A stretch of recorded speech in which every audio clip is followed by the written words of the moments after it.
Аз лично не мога да повярвам, но микровълновата печка е един от най-използваните домакински уреди, не само в България, но и в Чернобил. Тя пести много енергия и време за притопляне, размразяване, че дори вадят самата храна. Домакинствата я използват вече над 40 години. Но дали осъзнават някои от рисковете, които крие? О, Боже!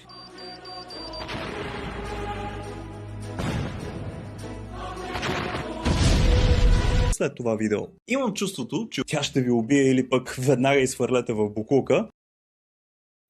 За откривател на микровълновата фурна се смята PewDiePie. Това естествено е PewDiePie, който е самоук инженер, роден в Холандия през 1894 година. В 1946 година излиза и първата трева и растителност, която достига размери до метър на метър и 20 и тежи 1200 кг. Ако е така, чао от мен и до нови срещи!